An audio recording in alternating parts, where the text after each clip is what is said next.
Moms kitchen আপনাদেরকে স্বাগত। কাছে এবং দূরে, দেশ এবং দেশের বাইরে আমার ভিডিওটা যে যেখান থেকে দেখছেন, আপনাদের কাছে আমার অনেক অনেক ভালোবাসা দোয়া রইল। আশা করি আপনারা ভালো আছেন। আজ আমি আপনাদের সঙ্গে শেয়ার করব, আমি বাড়িতে যেইভাবে বানাই ওটাই আজকে আপনাদের সঙ্গে শেয়ার করব। আজ আমি আপনাদের সঙ্গে শেয়ার করব সামান্য উপকরণ দিয়ে পেঁয়াজ দিয়ে মৌরলা মাছ চচ্চড়ি। আপনারা আমার সাথে থাকুন, দেখতে থাকুন আমি কিভাবে মৌরলা মাছ চচ্চড়ির রেসিপিটা সামান্য উপকরণ দিয়ে বানাচ্ছি।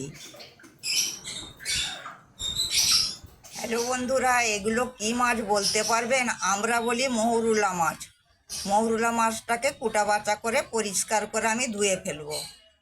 গ্যাসটা অন করে একটা কড়াই বসে দিয়েছি। কড়াইটা গরম হয়ে গিয়েছে, সরষের তেল দিয়ে দিয়েছি। তেলটাও আমার গরম হয়ে গিয়েছে।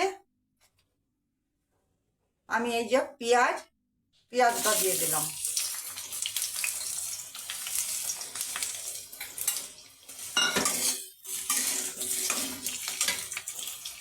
এখানে আমার রসুন কুচি আর কাঁচা লঙ্কা কুচি আছে, এটাও দিয়ে দিলাম। লঙ্কাটা বন্ধুরা একটু বেশি করে দিবেন, লঙ্কাটা বেশি দিলে পুরি রেসিপির স্বাদটা বেশ ভালো লাগে।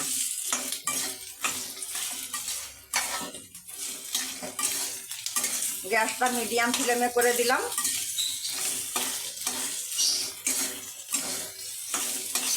পেঁয়াজটাকে আমি হালকা করে একটু ভেজে নেব। পেঁয়াজটা আমার হালকা করে একটু ভাজা হয়ে গিয়েছে। এর মধ্যে নুন দিয়ে দিলাম। নুনটা আপনাদের পরিমাণ মতন দিবেন। আর শুকনো পাউডার গিলে একটু অল্প অল্প করে দেবো। ঝাল লঙ্কার পাউডার 1 চামচ, হলুদের পাউডার 1 চামচ, জিরের পাউডার 1 চামচ, গোলমরিচের পাউডার 1/2 চামচ।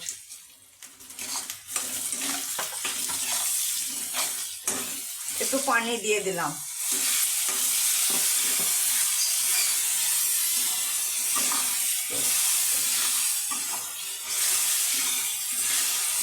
আমি এই মশলাটায় 1 মিনিট কষিয়ে নেব।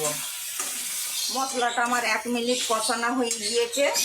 আমি মৌরলা মাছটাকে কুটা বাছা করে পরিষ্কার করে ধুয়ে রেখেছিলাম, মৌরলা মাছটা দিয়ে দিলাম। ধনে পাতা কুচি দিয়ে দিলাম। এবার হালকা হাতে ওপর নিচে করে নেড়ে দেবো। খুব বেশি নাড়বো না। আপনারাও বাড়িতে এইভাবে মৌরলা মাছ পেঁয়াজ দিয়ে চচ্চড়ি করবেন। ছোট বড় সকলে খুশি করে খাবে। আর মৌরলা মাছ বন্ধুরা আমাদের স্বাস্থ্যের জন্য খুবই উপকার। ছোট মাছ তো আমাদের স্বাস্থ্যের জন্য খুবই উপকার। আপনারাও বাড়িতে এইভাবে রান্না করে নেবেন। গরম গরম ভাতে খেতে খুবই ভালো লাগে বন্ধুরা। পানি দিয়ে দিলাম।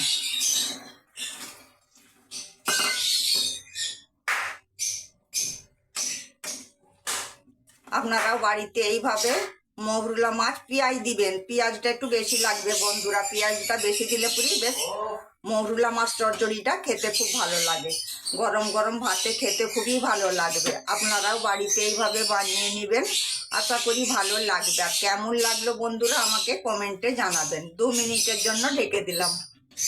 আমি 2 মিনিটের জন্য ঢেকে দিয়েছিলাম। এইমাত্র আমার 1 মিনিট হয়েছে।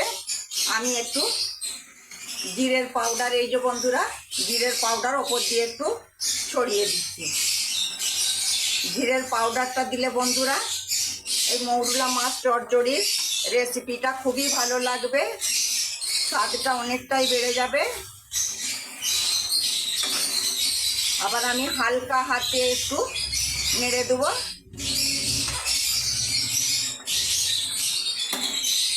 এক মিনিটের জন্য ঢেকে দিলাম। 1 মিনিট পরে আপনাদেরকে আমি দেখাবো।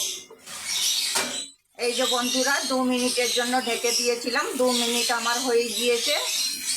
ঝোল থাকবে না, একদম কষা কষা শুকনো শুকনো করে নামাতে হবে। মৌরলা মাছ চচ্চড়িটা আমার কত সুন্দর হয়েছে। ও মৌরলা মাছ চচ্চড়ি আমার পুরো রেডি।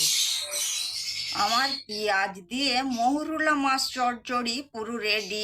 আমার ভিডিওটা ভালো লাগলে প্লিজ বন্ধুরা আমাকে লাইক কমেন্ট শেয়ার করে দিবেন, আর আমার চ্যানেলটা আপনারা সাবস্ক্রাইব করে দিবেন, তাতে আমার নতুন নতুন রেসিপিগুলো সহজেই আপনাদের কাছে পৌঁছে যাবে। আর আপনাদের কাছে আমার অনেক অনেক ভালোবাসা দোয়া রইল। আপনারা ভালো থাকবেন, সুস্থ থাকবেন। আল্লাহ হাফেজ।